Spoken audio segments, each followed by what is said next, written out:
Everyone, this is Mr. Dice again, your business teacher and business consultant, and today I want to carry on with the marketing queries that we have and solving marketing enigmas, and I want to talk about some basic concepts that have to do with demand, supply, and price, and understand the relationship between each other and how they influence or impact each other, how interdependent they are together with the variable of income. And to understand that is really important for us as a business to not just go for general demand or a gut feeling demand that someone out there might buy this. We need proper demand, real demand, otherwise known as effective demand, before we actually start producing something. So it is extremely not feasible. Yeah, it's tricky. Let's say tricky for us as a business to just produce something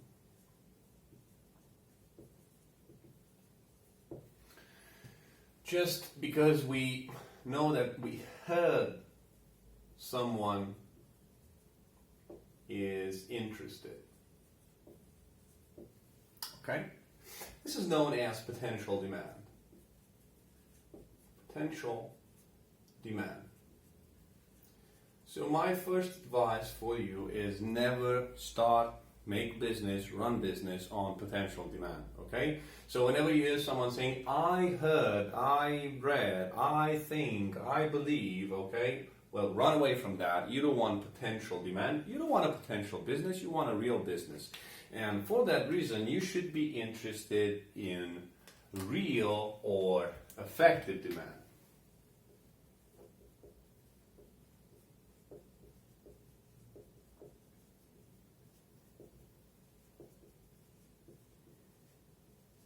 Because real or effective demand means that the client is not only willing or interested, so is not only willing, but get this, he also has the financial possibility and is able to buy, willing and able to buy at a specific price and in a specific quantity.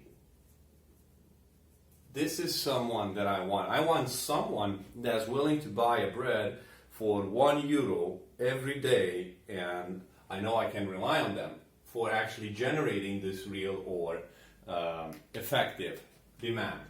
Now, moving forward, I would like to discuss about some general concepts or some general ideas that we have when we analyze the relationship between demand, supply, and price. And why not even throw up the variable out there of income? So the basic default knowledge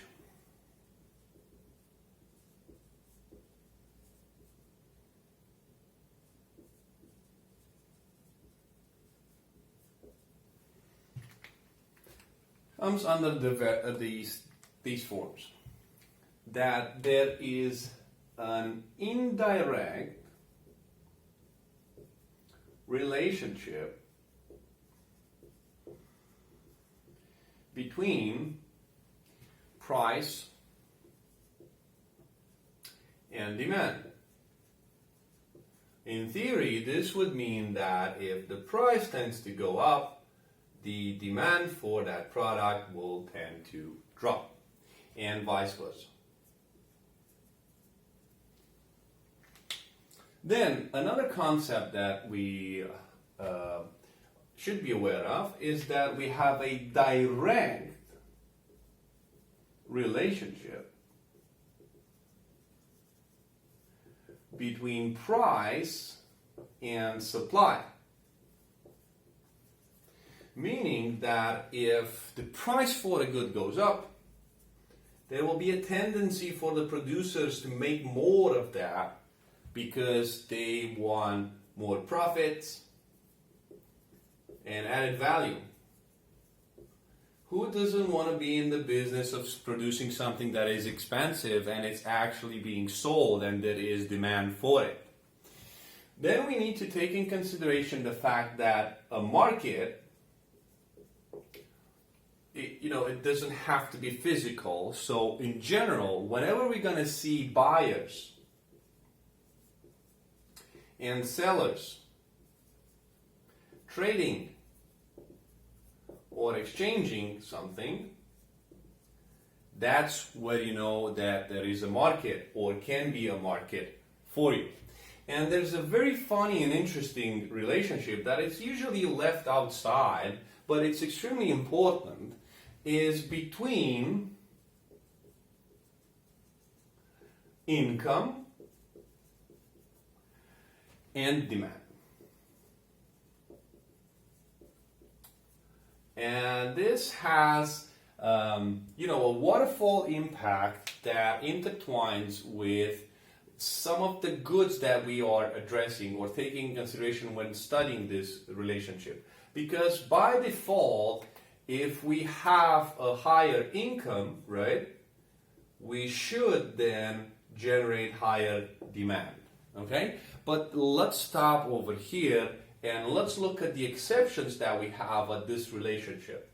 So, first of all, we need to ask ourselves, for what kind of goods are we actually studying this relationship between income and demand? If we are studying this relationship for number one, which are normal goods,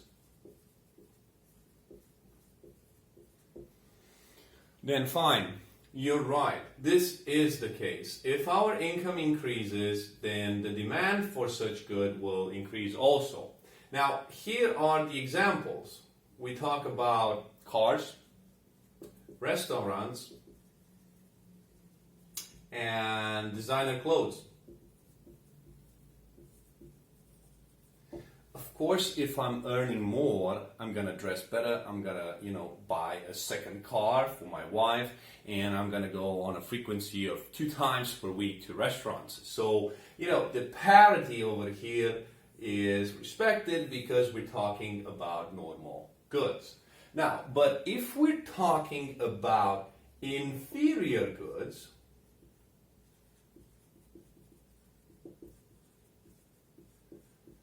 then there is a negative relationship over here, meaning that if my income starts to increase, the demand for inferior goods will start to drop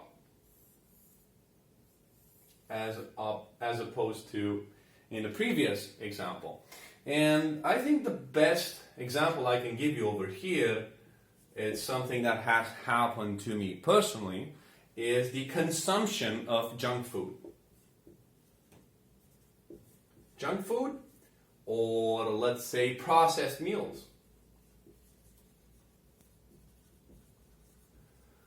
Because your income is improving, you're gonna most probably start eating healthier and choose options that you could not afford previously. So you're starting, to focus on better health, and that's why you might have a drop in appetite for junk food or processed meals.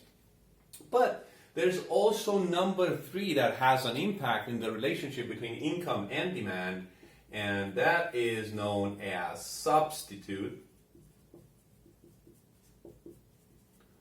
or alternative goods.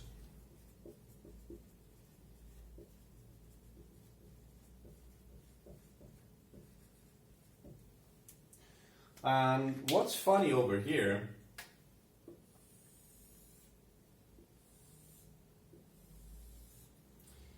is that the best example I can give, so we actually understand this easier, would be Coke versus Pepsi. Okay? And, just because my income has increased, okay? Just because my income has increased, if the price of Coke increases significantly, then my demand might shift to over here for Pepsi because the price of Pepsi has remained the same. So if the income increase might reflect the demand increase, it also depends on the price and quantity available of the substitute goods. Now, a substitute good is the kind of good that will offer the same or similar or up to the same satisfaction when consumed and answer to the same need. So if the price of Coke will skyrocket, even if my income has increased, I might opt for Pepsi just because their price has remained constant.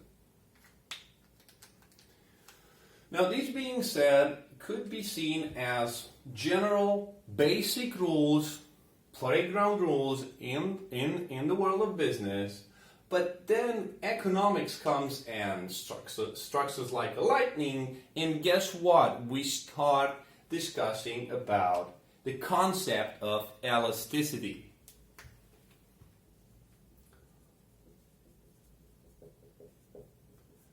What is elasticity? So elasticity actually says that a change in income or in price might have an impact and will have or could have an impact in demand or supply of a specific good, product, or service. Yeah? And what the concept of elasticity could be taken in consideration with demand. We have price elasticity of demand, we have price elasticity of supply, but I will focus mainly on price elasticity of demand. Price elasticity of demand tells us how much will there be a change in quantity for a product that is demanded.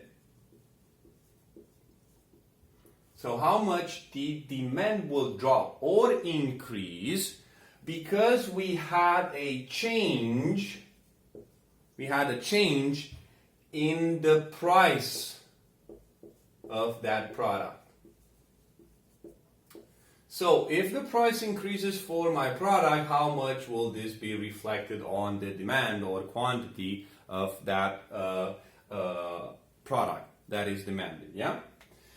And there are several scenarios over here, and here is where the nature of your good and what you're actually selling and the market that you're addressing could play a crucial role. And there are situations in which are more favorable for you as a business or which are not favorable at all. And we're going to look at them each on turn. So the first one that I would look at would be the situation where we have a demand that is perfectly inelastic. Perfectly inelastic. What does this mean? This means that regardless of the change in price, there will be no change in the quantity demanded. In demand. Okay? There will be no change. It remains constant. Some of the sad but actually best examples that I can give you over here would be life-saving drugs.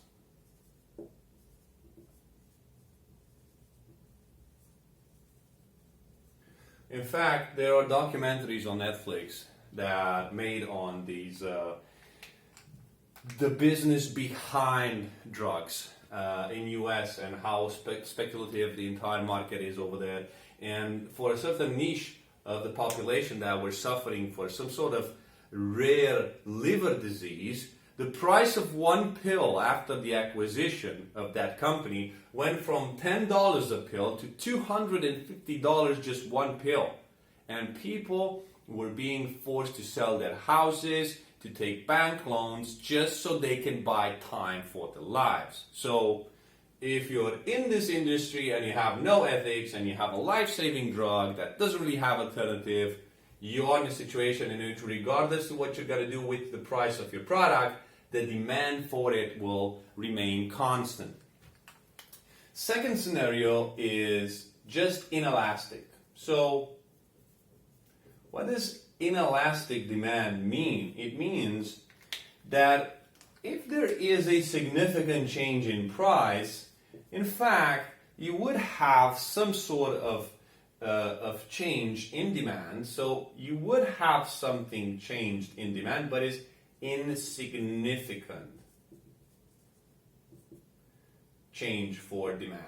Okay, so it might drop 0.001% or 1%, which is insignificant because you have a serious increase in the price of your product. And then you can have a situation in which you're trying to sell a product that for which demand is unitary. Before I talk about unitary, I could give you an example for inelastic. Products for which demand could be inelastic, regardless of how much the change in price would be. It could be petrol. It could be cigarettes. And of course, people are moving to electric cars, but, we're not talking about just general cars over here. We're talking about heavy-duty machineries or, petrol needed in other purposes like the fabric of plastic. So, this can be attacked very easily. I do understand that, but I wanted to give these clarifications. So I'm not thinking of the general consumer on a day-to-day basis just driving their car to work. So I'm thinking of petrol with multiple purposes worldwide. And, if you want a simple example, I can give you salt.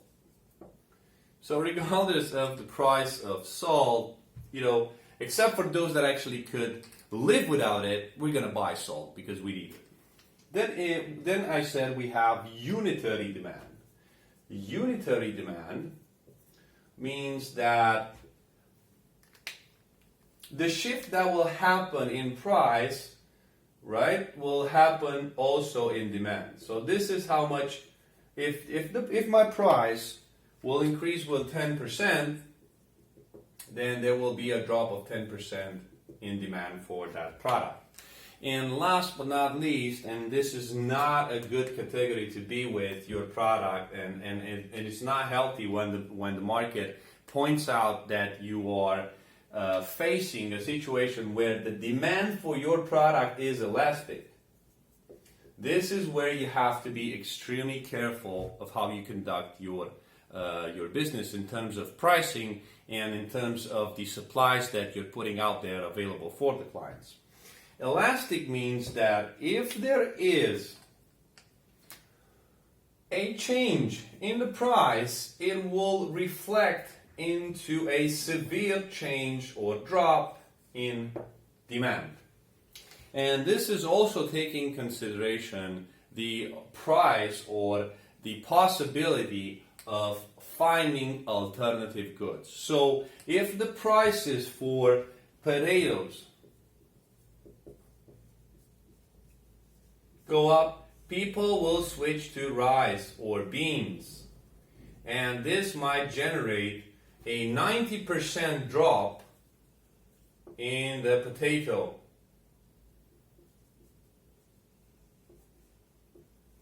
market. Now this is extremely dangerous. You can have soft drinks over here. So soft drinks are, again, a good examples of where demand is elastic. Bread is starting to be one, or was for a while. So these are just some examples that you can attach easier so that you can understand the multiple types of demand that we can have in relationship with price, or how price influences one way or another demand. And this is the moment where we should start thinking about the concept known as equilibrium. Equilibrium price.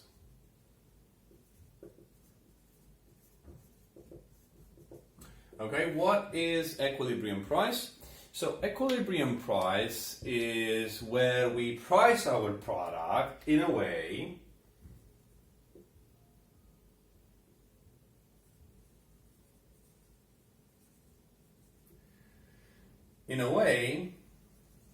that demand equals supply. And it's a great price to have, taking into consideration what's happening on the market, because this will guarantee you no costs with inventory, and at the same time no missed sales opportunities. Because this means you're going to have the price where demand and supply meet, and they are equal to each other. So you better make sure that you have that supply over there, because that's the demand asked for it.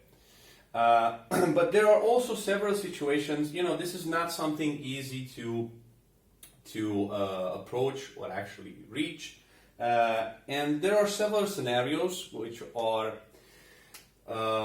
demand might be higher than supply, and demand might be lower than supply. Okay, and this can have some consequences. So, for example, here you might be facing some price wars between suppliers. And you might find out that your other competitors are just going to drop the price and liquidate everything because they can afford it. They're sitting on a pile of cash. They have appropriation accounts. They have provisional accounts. And they can do this. But you'll be running out of business, because if you sell at the price at which they sell just to satisfy that small demand that is out there on the market, you're going to be running out of the business. And there's also the situation where demand is much higher than supply, and this is an opportunity to take advantage, and you can ask for higher prices, which could translate into higher profits. Yeah. So, these being said, I hope you enjoyed this lesson, and I hope you actually got a glimpse and understood better the relationship between price, demand, supply, income, and what equilibrium price is about. And don't forget, if you have any business queries, just drop me a line and I'll help you pull it through.